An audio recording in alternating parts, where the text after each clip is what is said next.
Okay, this is a 71-year-old imaged at 3 Tesla with a body array coil. Let's scroll the axial. There's an obvious mass in the left PZL, PZP, and PZM, lateral, posterior, and medial, with transcapsular extension invading the left neurovascular bundle on the axial T2 fast spin echo image. I'm going to give you some ancillary findings, which you'll see in the report. If you choose to click on it, the patient's had bilateral inguinal hernia repairs. There's actually a screw in the left hip, which you'll see when you review the images as we scroll through them. I'm not really concerned with it. It's on the film edge.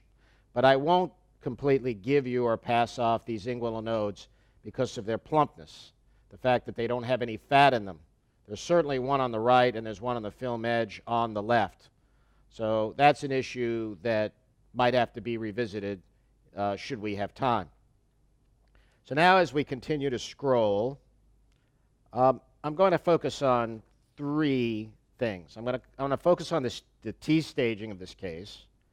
I'm going to focus on DCE MRI, dynamic contrast enhanced MRI, when it's useful, which is usually with small areas of microinvasion, very small tumors, and also in determining whether a tumor is highly aggressive or not based on its curve analysis. And then finally, I'm going to take you through a checklist of things that have to be evaluated when you have a tumor that appears to extend outside of the prostate gland and is aggressive. And I'll probably give you a little kicker at the end that I'm going to show you a RADS 3 lesion as part of this nasty RADS 5 lesion. So the third point, the checklist. We've already seen that this tumor is extending out of the capsule. So what else do we want to know? Is it invading the rectum? Answer, no. Close to it, though. Is it invading the bladder neck? I think perhaps a sagittal would be better to assess that. And it's protruding up into the base of the bladder, but it doesn't appear to invade the bladder. But you have to at least alert the physician that that potential might be present. So I'd say the jury's still out on bladder neck invasion. What about the preprostatic space of Retzius and the apex? Not involved. How about the skeleton? Well, let's go over to our contrast-enhanced MRI, which is kind of like a bone scan, and we see that the left ischium is lighting up. It's enhancing. So we have basically a complementary free bone scan from our dynamic contrast-enhanced and delayed contrast MRI, so the bones are positive. What about adenopathy? Let's go back to our axial projection.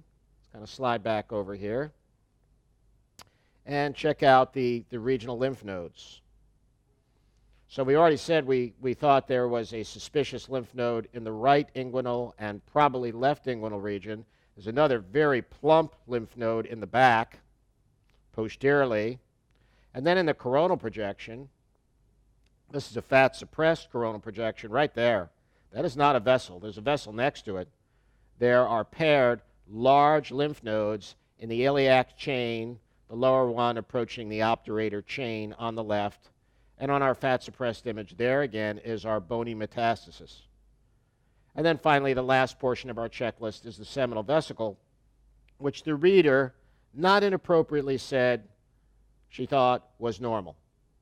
So there is tumor right next to the base of the seminal vesicle, but is there microinvasion? I think that's really hard to tell without some additional sequences. Let's look at this coronal, heavily fat-suppressed image.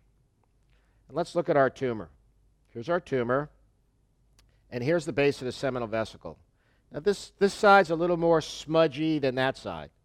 Is that enough to say that there's seminal vesicle microinvasion? Well, maybe not. But how about our DCE MRI? Let's take a look at it on the right. This is one of our delayed images from the DCE MRI. And look at the base of the left seminal vesicle. Let's go to the seminal vesicle right there. There's the base. And I think you'd all agree that that is busier and brighter on the left side than it is on the right side. Let's go to something more dynamic. Let's go right to the seminal vesicle again. The tumor is going to be obvious. There's the obvious hypervascular tumor. Let's go right to the base of the seminal vesicle, right there. Oh, yeah. No question about it. At the base of the seminal vesicle, let's go right to the base. Oh, right there. Right at the base of the seminal vesicle, there's tumor microinvasion. And that whole side demonstrates some amorphous enhancement. So the dynamic DCE MRI showed us microinvasion at the base of the seminal vesicle. So we've got bone, we've got seminal vesicle, we've got lymphadenopathy, and we've got transcapsular extension with invasion of the neurovascular bundle as part of our checklist. Now, let's talk about DCE MRI for a minute. It is a supplementary tool. We're moving away from it for screening and surveillance. It's time-consuming, it's somewhat expensive, and it doesn't add a lot in the general surveillance and detection of cancer. Perhaps with 2 to 3 millimeter cancers, it adds a little value. But other than that, its role is in aggressiveness and microinvasion. But when can you get false negatives with DCE MRI? In a lot of the same circumstances, you get them with diffusion imaging. For instance, let's pull down the diffusion image in this case. Let's pull this one down. It's bright, but it's not as bright as you would expect it to be for this aggressive, hypervascular, transcapsular tumor. So what can cause that? Well, if a tumor was lower grade, it wouldn't be as diffusion restricted. But if the patient has had anti-androgen therapy, an androgen blocker, as this patient has, then that would diminish not only the diffusion but also the DCE MRI even more prominently.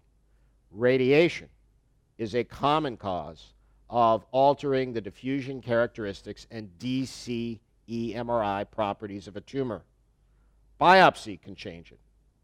And then there are certain technical factors that can alter the characteristics of DCE MRI and diffusion imaging, including a balloon by compressing the tissue, air in the rectum, near-field artifacts, and even pulsation can contribute to alteration, technical alterations in those characteristics. Now, let's T-stage it. So we said we were going to do the list. We did the list. We said we were going to talk about DCE MRI and what can limit it and where it's valuable. We've done that. Let's T-stage it. This T-stage, as you might have seen in the title, is an T3A, a T3A, N1, M1B. So what does N1 mean? N1 means there is regional lymphadenopathy. We've already pointed that out, at least one large cluster of nodes in the external and obturator chain. What about the M1? Well, this is an M1B, B for bone, because there's bony metastases. There are no distant metastases, non-bony, which would take us into the M1C category. And there is transcapsular extension, so that takes us into the T3 category. So this is a T3A, N1, M1B lesion. Now we said as a kicker, we would show you a RADS 3 lesion. This clearly is not one. This is a RADS 5 with transcapsular extension. But right there, look at your peripheral zone. Your peripheral zone should be bright. It shouldn't have this sort of charcoal, ill-defined like area of signal alteration. And I think it's a good time to look at the DCE MRI. Let's go right to the first image. And there really isn't much vascularity there. Is it diffusion restricted? Let's check that out. It is a little diffusion restricted. So there's some minor diffusion restriction. The lesion is non-mass-like. It's ill-defined. It has no borders to it. It's bulging very little, maybe a tiny bit laterally. So it's kind of a tweener lesion. So in the peripheral zone, a score of 3 would be given to a peripheral lesion that is heterogeneous or non-circumscribed. It can be a little bit round. The hypointensity isn't tremendous. It's moderate. And it doesn't really fit into a 2, a 4, or a 5.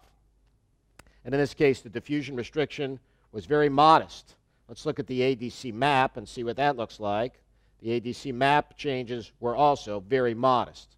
So again, a tweener type lesion, kind of right in the middle, doesn't meet great criteria for a 4 or 5, doesn't meet great criteria for a 2. It's obviously not a 1 because a 1 would be totally normal. So we would RADS 3 that lesion, and we would direct the biopsy, the second biopsy, to that locus if it was clinically appropriate. So that concludes this case. We talked about T-staging. We talked about the value and the limitations of DCE MRI, and we went through our checklist of key areas to evaluate in a case like this that's more aggressive, that's more extensive, and we gave you a little kicker showing you a second lesion in the right PZL at about the mid-level of the prostate, mid-gland, that corresponds to a RADS 3.